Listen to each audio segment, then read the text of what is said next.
Hello, tankers! Today we are going to continue talking about British tanks. It's time to tell you about the heavy tanks of Great Britain featured in World of Tanks. These tanks interest most players, as they are perfect for absorbing enemy attacks and pushing through enemy defenses using their advantages in armor. What place do these vehicles hold among other heavy tanks? Let's investigate them, and then form our own opinion concerning these good old tanks rivals. At Tier 2 of the branch that leads to the top heavy British tanks, you will find two different tanks. The first is the Cruiser Mk1, a light tank. You can mount a pom-pom, an aircraft gun that you are familiar with and that is able to produce 4 deadly shots in rapid succession. Its tactics are simple enough. Just try to find a position where you can hide and then shoot those who fail to notice you. The second tank is the Vickers Medium Mark II.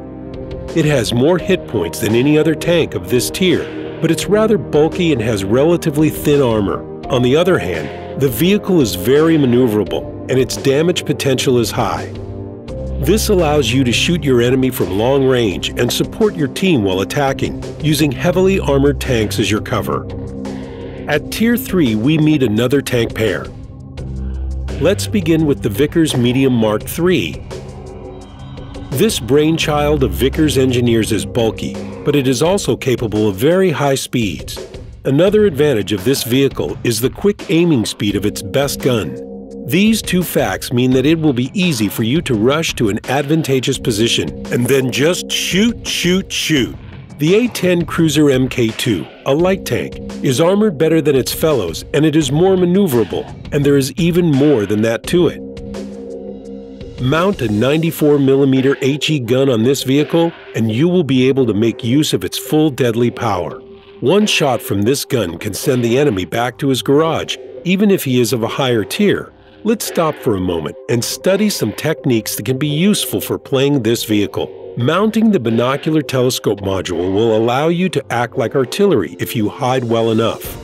The penetration of HE shells isn't affected by range to the target, so your shots will be effective as long as you have the high accuracy gun, no matter how long the distance is. You can also support your allies' actions and perform maneuvers to get behind the enemy.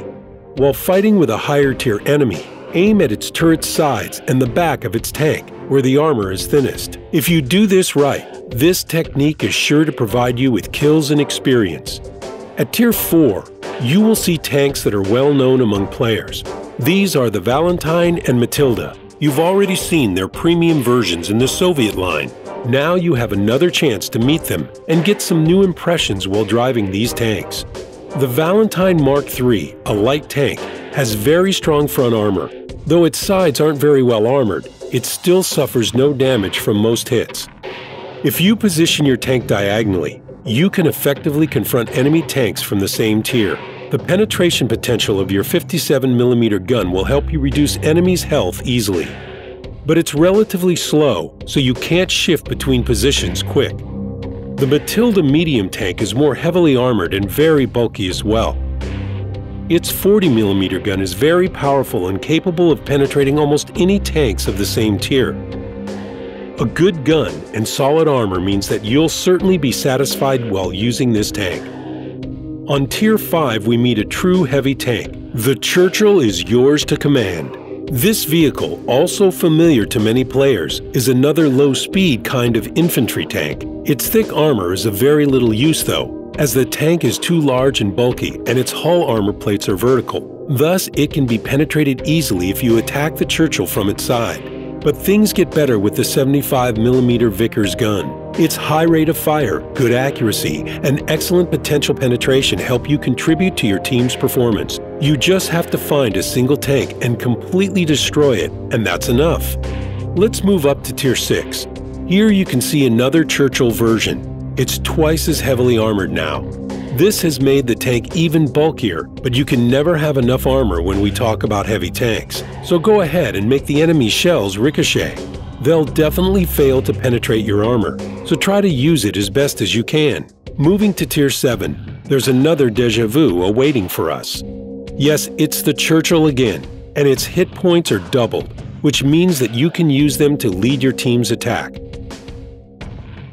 And you'd better choose the right moment and right direction for your attack, because you have a lot of hit points, but they aren't infinite. And now we are moving to the most interesting part of our review. We are going to proceed to the vehicles that demand the attention of all top-level professional players and commanders. They'll find a heavy tank named Carnarvon at Tier 8. It's less maneuverable than its French fellows, but it has fairly good armor in return, and it's well-angled, so you'll get used to ricochets and penetration failures when exposing yourself to enemy fire. Nevertheless, you'll need to cover your hull sides because they have very thin armor and can't resist fire well. The 83mm gun has a high level of accuracy you are familiar with. Moreover, it has a higher firing rate and higher aiming speed, but lower damage per shot value. This British tank is able to stop most light and medium tanks at medium distances, and it's very effective when aiming at heavy tanks' weak points. At Tier 9, you will meet the tank named Conqueror.